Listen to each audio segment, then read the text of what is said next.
अस्सलाम वालेकुम।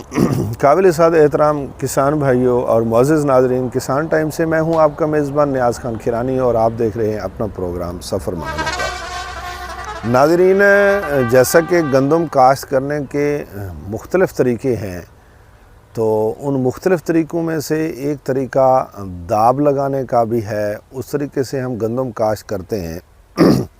ये तरीक़ा हम आप लोगों को कोई 2 साल पहले हम बता चुके हैं और दोस्त इसके मुतालिक इस वक्त फिर सवाल कर रहे हैं, तो हमने सोचा एक दफ़ा हम फिर रिवाइज़ कर दें कि इसके फ़वाइद क्या होते हैं और ये होता कैसे है। ये बहुत पुराना तरीका है कि गंदम को काश्त करने का। ऐसा है कि आप रकबे को पहले पानी लगाते हैं वतर करने के लिए। जब आपने पानी लगा लिया और रकबा तर वतर में कायम है, ये हर जगह की सिचुएशन अपनी मुख्तलिफ है, तो तर वतर पे रकबा कायम है, यानी वतर उसके अंदर अच्छा पड़ा है, आप उसको हल चला देते हैं।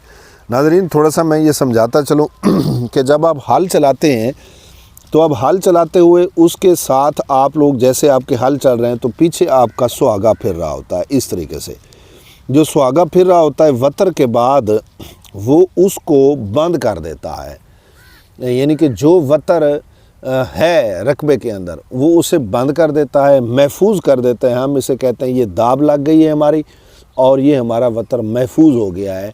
और वतर महफूज करने के बाद फिर हम उस रकबे को वैसे रख देते हैं। सुनिएगा, फिर मैंने बताया आप लोगों को, हमने पानी लगाया, फिर रकबा वतर आया। वतर आने के बाद हमने इसको एक खुला हल चला के, दूसरा हल जब चलाया तो उसके पीछे सुहागा डाल दिया। अब हमारा वतर बंद हो गया। हम समझते हैं कि हमने इसको दाब लगा दी है, मला कर दिया है, रकबा हमने रख दिया है। इस तरीके से जब रकबा पड़ा रहता है, अगले ना उसमें बीज मिलाते हैं और ना वहाँ ड्रिल करते हैं। तो हमारी इसमें अक्ल, सोच, फहम यही काम करती है, क्योंकि रकबा अंदर से भुरभुरा हो जाता है, ज़रात के फासले थोड़े से बढ़ जाते हैं, हल चलाते हुए ऑक्सीजन उसमें दाखिल हो जाती है और इसके अंदर कुदरती तौर पर जो बैक्टीरियाज़ मौजूद हैं, नाइट्रोजन फिक्सिंग बैक्टीरिया जिन्हें हम कहते हैं, वो उनका जो नाइट्रोजन फिक्सेशन का अमल है वो तेज़ हो जाता है। वो नाइट्रोजन फिक्सेशन का अमल जब तेज़ हो जाता है तो वो अपना लुआब छोड़ते हैं, समझें आप, और वो वहाँ पर जो अंदर नमी है वो उसको कायम रखने में उनके वो लुआब भी काम आते हैं, वो फ़ायदा देते हैं और रकबे की ज़रखेज़ी भी अंदर से बढ़ती है। अब आपने देखना ये होता है कि आपका वतर कितने दिन कायम रह सकता है।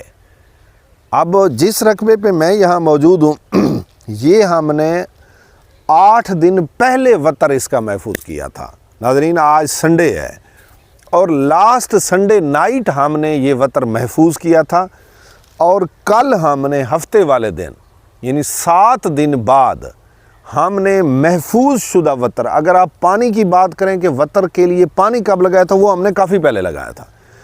ये 7 दिन 8 दिन वतर महफूज हुआ पड़ा रहा। महफूज शुदा वतर के ऊपर हमने फिर इसे काश्त किया है। कल हमने इसके ऊपर ड्रिल की है और जो गंदम होती है वो चिकड़ाले वतर से भुरभुरे वतर को ज़्यादा पसंद करती है। इसमें इसकी जर्मिनेशन अच्छी होती है। ये मेरा कैमरामैन आपको दिखा भी सकता है, बड़ा बेहतरीन किस्म का इसका वतर इस वक्त पड़ा है और हम समझते हैं जर्मिनेशन के लिए बेहतरीन रहेगा। इसकी जर्मिनेशन होगी, हम आप लोगों को फिर दिखाएंगे। ये रकबा फिर अंदर से भुरभुरा पड़ा होगा और इसकी जो जर्मिनेशन होगी वो गंदम भी, उसकी बढ़ोतरी भी अच्छी होगी। नाज़रीन, यहाँ पर एक अहम तरीन बात है, वो भी मैं आपको बताता चलूँ कि वो हमने 8 दिन वतर महफूज क्यों रखा है। एक तो उसमें हमने टाइम गेन किया है। जब हमने वतर महफूज किया था तो वो जो तारीख़ थी वो पता नहीं 24-25 थी, ऐसे थी तारीख़, तो हम वो 24 को, 23 को, 24 को अक्टूबर को काश्त नहीं करना चाह रहे थे।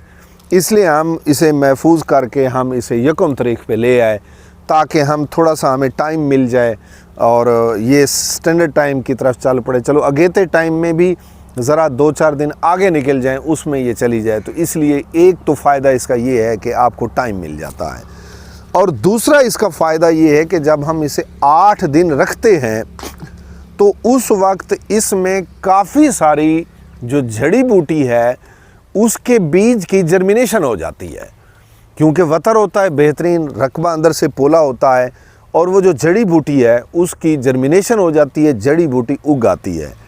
چونکہ ہم نے پھر جو 8 دن ہم نے وتر محفوظ کر کے رکھا، پھر ڈرل کرنے سے پہلے ایک دفعہ ہم نے پھر اس کے اوپر ہلکا سا ہل چلا دیا۔ اس ہل چلانے کا صرف مقصد یہی تھا کہ جو جرمینیشن ہوئی پڑی ہے جڑی بوٹی کی، اس جڑی بوٹی کو ختم کر دیا جائے، اور وہ جڑی بوٹی ختم ہو گئی ہے۔ یہ میرا کیمرہ مین آپ لوگوں کو دکھائے گا، یہ دیکھیں جی، یہ جڑی بوٹی یہ تلف ہو گئی ہے۔ اس کو اب سپرے کے ذریعے نہیں کرنا پڑے گا ختم، یہ سمجھے میکینیکلی اس کا خاتمہ ہو گیا۔ یہ دیکھیں جی، یہ ختم ہو گئی ہے۔ یہ اس طرح کی جڑی بوٹی اگر ہم اس کو یہاں پر دیکھنا چاہیں تو یہ ہمیں کافی مقدار میں ملتی ہے۔ جیسا کہ یہ دیکھیں گے جی، یہ جڑی بوٹی جی، یہ دیکھیں جی، یہ اب اس کا یہ خاتمہ ہوا پڑا ہے۔ یہ دیکھیں، یہ ڈھیلا جو ہے نا، یہ ترپڑ اسے ہم سے بولتے ہیں، تو یہ ختم ہو گیا ہے، یہ جڑ سے اکھڑ گیا ہے۔ انشاءاللہ تعالی یہ دوبارہ نہیں لگنے لگا۔ اس طریقے سے اور کافی ساری یہاں پر جڑی بوٹی تھی جو 8 دن بعد اس کی جرمینیشن ہو گئی تھی، اگ آئی تھی۔ وہ ہماری آپ غلطی سمجھیں کہ ہم اس کی ویڈیو نہیں بنا سکے، آپ کو دکھا نہیں سکے۔ ہم اس اکھڑی ہوئی کی ویڈیو آپ لوگوں کو دکھا رہے ہیں۔ یعنی اس طریقے سے یہ تو نہیں ہے کہ میں یہ تو نہیں سمجھتا کہ ہم نے 100% جڑی بوٹی کو کنٹرول کر لیا ہے، لیکن یہ ہے کہ بہت زیادہ مقدار تک ہم نے بہت زیادہ پرسنٹیج تک اس کو محفوظ کر لیا ہے۔ پرانے دور میں یہی طریقہ چلتا تھا۔ اس پہ تھوڑا خرچہ یہ آتا ہے کہ ایک دفعہ ہل زیادہ چلانا پڑتا ہے، اور دوست اس سے گریز کرتے ہیں، وہ کہتے ہیں کہ یہ ٹائم زیادہ لیتا ہے، لیکن یاد رکھیے گا یہ طریقہ سب سے بہترین یہی ہے۔ ناظرین، ہم آپ لوگوں کے لیے بہترین طریقے کاشتکاری کے اور بہترین فائدے کی باتیں آپ لوگوں کے لیے کلیکٹ کرتے رہتے ہیں، جمع کرتے رہتے ہیں۔ انشاءاللہ تعالی حاضر ہوں گے پھر ایک بہترین ویڈیو کے ساتھ۔ تب تک کے لیے مجھے اور میری ٹیم کو دیجیے اجازت۔ السلام علیکم۔